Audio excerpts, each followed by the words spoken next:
Welcome back to the Castle Grounds Apiary. Today I'm going to share some first impression opinions of the vegan bee bunker concrete beehive.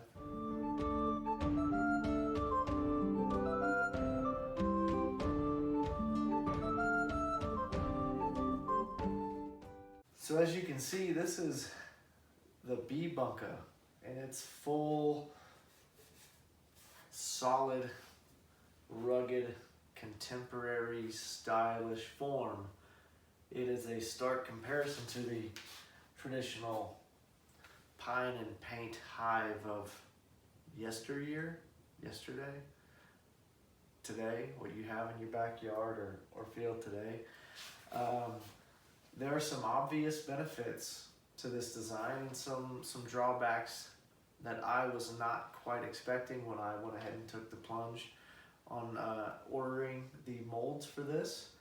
So today we're going to kind of break that down and talk about some of the pros and cons and help you decide whether or not this might be something that you want to pursue.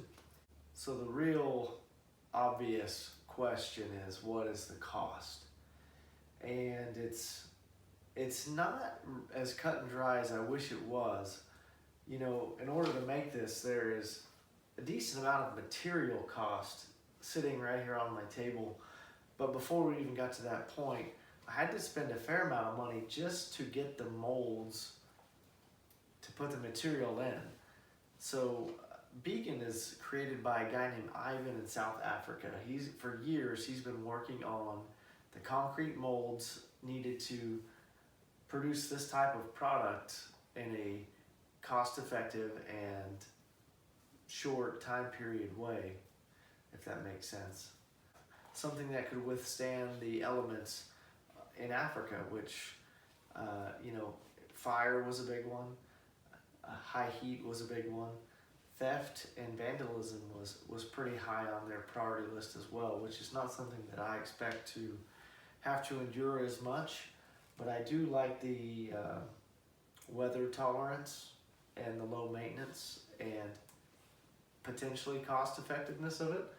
So I was hooked from the beginning, not to mention, the concrete aesthetic pairs well with the Castle Grounds theme we're going with. So we went ahead and made the investment. We had to spend almost $1,000 to get the molds shipped to central United States. And a big percentage of that was just a shipping cost. The molds were pretty reasonable. And if you want pricing, you could email Ivan and he can get you pricing. I don't want to speak for him. I don't know if pricing has changed. But shipping was a few $100s just to get here. So that was a big one. So material-wise, I think we have about $90 in this mix. Now this is the third mix that we tried here. The first one we did was a solid concrete mix. That's documented as one of the first videos on the channel. After that, because I was so stricken by the weight of that concrete hive, I decided, no, we're gonna go aircrete. The aircrete was significantly lighter, easier, cheaper, but I just haven't fine-tuned the recipe yet. So much so that I don't really have time to continue to tinker with it. Spring is upon us.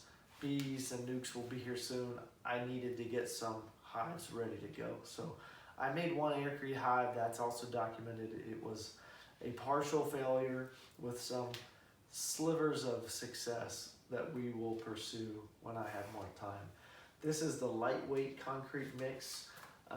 It is concrete and perlite and water. That's pretty much it. And it truly is a hybrid, a mix of the good and the bad. It is very solid. It sounds like stone. But it is a little flaky, a little,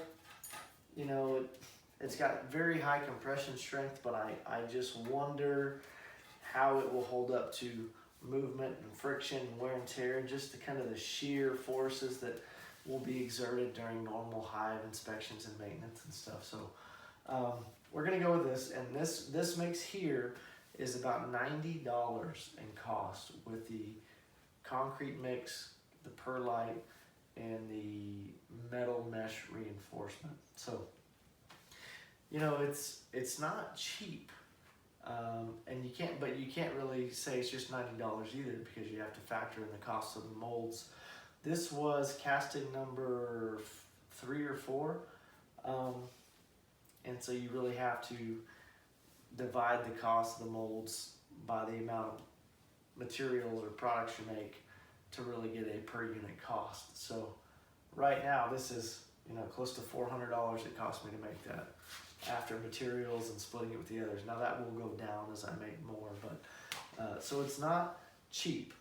On the other hand, wood, these boxes, you can go on Amazon and get the deep and the medium. Is it a medium? Yeah, and a medium, and a bottom board and a top board, 2-day delivered for about, I don't know, $120, $130. So you will pay a little bit more. You do have to assemble, but it's pretty easy. It goes pretty quick, and you kind of know what you're getting. There's not a lot of guesswork involved. With this right now, there's still a lot of guesswork involved. So it's something you have to bear in mind. While we're talking about the assembly, let's go ahead and talk about the time it takes to make, because, you know, if I could give you $90 right now and get another one of these, I would do it in a heartbeat, because the time it takes and the effort is not something you would want to ignore. It takes about 2 hours to make the concrete hive, and that was documented in the second to last video, I think, when I kind of showed you the lightweight hive in action. Just prepping the forms. You got to get them clean, you got to get them oiled, you got to cut the metal, you got to, the metal's thin, it's easy to fold, but you got to get it to the right measurements, you got to get it just right. And I even use the electric mixer, and it still takes about 2 hours. It's about as fast as it's going to get. Now, if you have multiple molds and you can do multiple things at once, you can cut that down, but the cost of the molds is so high that it's going to be a one at a time thing. So 2 hours if all your stuff's ready and without much distraction. The wood hives, on the other hand, the last video I did a kind of a how long does it take, and really I made that video so I would have that information for this one. This was 1 hour and 22 minutes, I think. Not this one. This one, exactly. The migratory top, the shallow, no, that's a medium, the deep, and the bottom board. 1 hour and 22 minutes, that was assembled and painted. So not insignificant either, but that's one of those things you could scale, because you could buy multiple of those, and there's some time efficiencies you could gain by doing multiples at a time. So it's a little faster, and you could take advantage of doing multiples at once. So something to keep in mind. In terms of maintenance, you know, these have not been out for very long. People have been using wood hives for 130, 40 years, 150 years, I guess, or longer, really. But I'm talking about like the Langstroth model. These vegan hives have been out for a couple of years at best, especially this newest iteration is a couple of years old. We don't really know how they wear. Now, we know how concrete wears, but concrete in the application of beehives, beekeeping, is still relatively new. You know, how are these corners going to hold up when you put your J-tool in there and you pry up on these corners? Are these going to flake off and wear? What about down here where it's slightly less solid? I don't know. But in terms of maintenance, you don't really have to do anything to this. You cast it, you pop it out of the mold, you cure it, and then you're ready to go. And for these, the curing process is I leave it in the molds under plastic for a week, and I take it out of the molds, and then I cover it back up with plastic for a week, and at that point, it's just gonna have to be good enough. I will consider sealing the exterior. I don't know if we'll need to or not. I need to collect a little bit of data, and I need to get them outside first. So as soon as I'm done with this video in the morning, they're going outside, sensors are going in. We're going to see how external variables affect their humidity, which I expect it to, but we'll see. So we'll tinker with that, but otherwise maintenance should be very low. You don't need to paint it. You don't need to seal it, hopefully. Maybe do, I don't know. But it should be done. I don't think I'll need to touch this if things go well. These hives, we've only been beekeeping for a few years, and we already have equipment that is just tattered. Not all of it, but some. And so that leads me to believe that some wood is probably better than others. And we prep and paint it all the same way. And so it's a little bit of a roll of the dice, it feels like. But here's an example of a wood shallow that we acquired with a package, or a nuke, I should say. And it is just rough. And this is just the characteristics of wood. The paint will peel, the joints will split, the nails will back out, the corners will soften, and that's just the way it is. And you either retire it or you maintenance it extensively, and those are really your only two options. And so being that Brandon and I are to the point where we're really needing to decide what hive type we're going to expand our apiary into, we need to know what we're going to use. Are we going to use the concrete hive? Is this realistic, or is this more realistic? And that will depend on how big you want to get. If you just want to keep 5 hives in your backyard and kind of a set and forget, just pollinate your flowers, be good stewards to the environment, something pretty to look at, feel good inside, you could do this with relative ease. And I think it would look a little better than the wood hive, and you could just really put them out there and leave them alone and never touch them again. But if you want to get into 50, 100, 200 hives, I don't know that the concrete hives make sense. They are heavy. Even this lightweight concrete, the lid is not light. I mean, it's heavy. It's manageable with one person. But it's not something I'd want to do 100 times in a day, I can tell you that. So either improvements need to be made to that, or maybe what you do is aircrete on top. You can go heavy or lightweight on bottom and kind of make a strategic composite concrete hive. Or if you've always got a partner with you, or 2 people or 3 people, then it's not that big of a deal. But if you're kind of flying solo, that's going to be tough after a while. So just keep that in mind. Where the wood, wood's not bad. But I mean, heck, even some people are going to horizontal hives just to reduce the weight. Some people are going all mediums, some shallows to keep the weight down. So if you find yourself in that camp, the bee bunker is probably not a good fit. But one thing that it may have in its favor that we haven't touched on yet, or maybe we did a little bit, is its thermal characteristics. Concrete by nature, especially one with as much perlite as what's in this, is going to have a much, much higher R value than this guy. These are thick. I mean, these are 2 inches thick. And that's going to be a much cooler environment in the summer and a much warmer environment in the winter.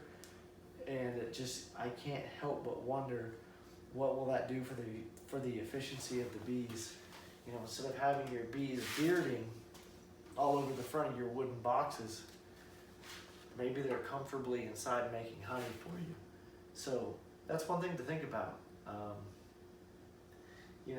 What is the cost, or what is the value for you to get an extra 10 pounds of honey or 40 pounds of honey?